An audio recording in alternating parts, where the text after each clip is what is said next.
Samson was a man of incredible strength, chosen by God from birth to deliver the Israelites from the Philistines.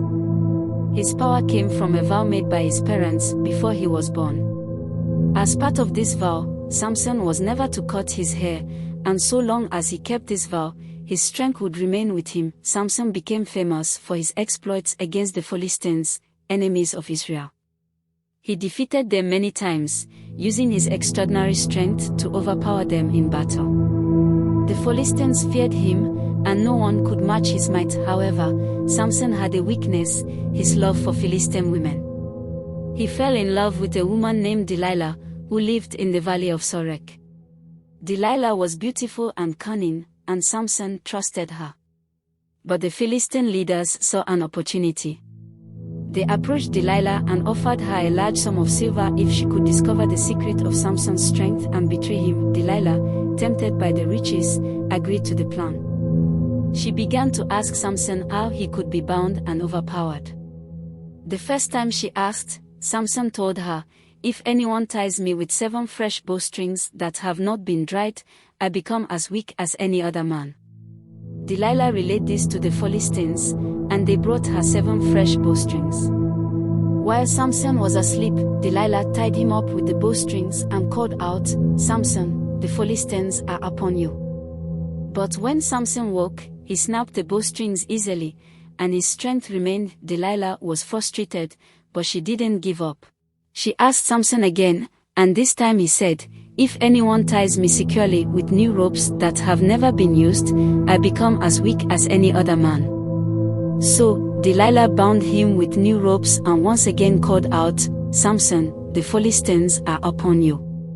But Samson broke the ropes like threads. Still, Delilah persisted. She pleaded with Samson, accusing him of mocking her and not trusting her. For a third time, Samson gave her a false answer, saying, "If you weave the 7 braids of my hair into the fabric on a loom and tighten it with a pin, I lose my strength." Delilah did as he said, but Samson easily freed himself once again. Delilah was desperate now. She nagged and pleaded with Samson day after day until, finally, worn down by her persistence, Samson revealed the truth. "No razor has ever been used on my head," he said, "because I have been a Nazirite dedicated to God from my mother's womb. If my head were shaved, my strength would leave me, and I would become as weak as any other man." Delilah knew Samson had finally told her the truth. She sent word to the Philistine leaders, and they came with the silver to pay her. That night, while Samson slept, Delilah called a man to shave the 7 braids of Samson's hair. His strength left him, and when she called out, "Samson, the Philistines are upon you," he awoke, but this time he was powerless. The Philistines seized Samson, gouged out his eyes, and took him as a prisoner. They bound him with bronze shackles and forced him to grind grain in prison. Samson, once the mighty warrior of Israel, was now humbled and broken. However, the Philistines did not notice that Samson's hair had begun to grow back. One day, the Philistines held a great celebration in their temple to honor their god, Dagon. They brought out Samson to mock him and show off their victory. The temple was filled with people, and thousands gathered on the roof to watch. They placed Samson between 2 large pillars at the center of the temple. Blind and weakened, Samson prayed to God, "Sovereign Lord, remember me. Please, God, strengthen me just once more, and let me with one blow get revenge on the Philistines for my 2 eyes." With all his remaining strength, Samson braced himself against the pillars and pushed with all his might.